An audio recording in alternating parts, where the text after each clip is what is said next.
नमस्कार. साध्या खायच्या गोष्टी चॅनलमध्ये सगळ्यांचं स्वागत आहे. आजचा आपला व्हिडिओ आहे सुंदर, आरोग्यदायक, पौष्टिक असा दलियाचा शिरा. जसे रव्याचा शिरा करतात, गव्हाचा तसा दलियाचा शिरा. दलिया म्हणजे बारीक वाटलेले गहू. आणि तो कसा बनवायचा या पाहूया. तर आपण जो गोड दलिया बनवणार, जो डाएटसाठी खूप चांगला असतो, शरीरासाठी पूर्ण दिवसभर एनर्जी टिकवतो, त्यासाठी काय लागतंय तर इथे मी कढईत एक तूप तापत ठेवलं आहे, छानपैकी 2 चमचे तूप. त्यासोबत या मिक्सरच्या भांड्यात मी खोबरं, एक 4-5 खोबऱ्याचे तुकडे, वेलची आणि साखर याचं ग्राइंड करून ठेवलं आहे. साखर काय टाकली आहे कारण की थोडं ग्राइंड हवं प्रॉपरली, बारीक हवं म्हणून.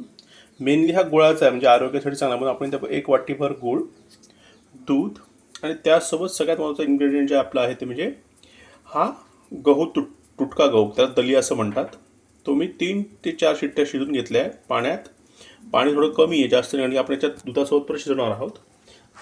आता कढई तापली आहे, त्यात आपण काय करणार आहे, डायरेक्टली आपलं जे मिश्रण आहे खोबऱ्याचं आपण जे केलं ते टाकायचं आहे. ते थोडंसं फिरवायचं आहे, बघा, जास्त नाही, कारण की त्यात साखर ते कडक होईल.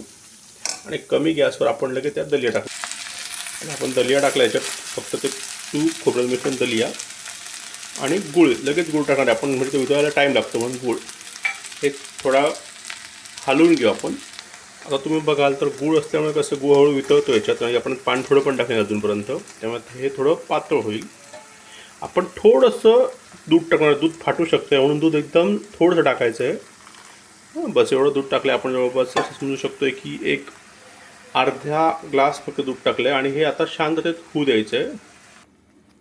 एक साधारणतः 5 मिनिटाने, अजून एक गूळ थोडा वितळतो आहे, 5 मिनिटाने आपण याला वाफ देणार आहे. वाफपर्यंत आपला अशा पद्धतीने दलिया रेडी होतो आहे. हा शरीरासाठी सर्वोत्तम आहे, एनर्जी टिकवतो, डाएटसाठी चांगला आहे. आणि याच्यात तुम्ही वरतून थोडे ड्रायफ्रूट, मनुके, काजू बदाम टाकू शकता.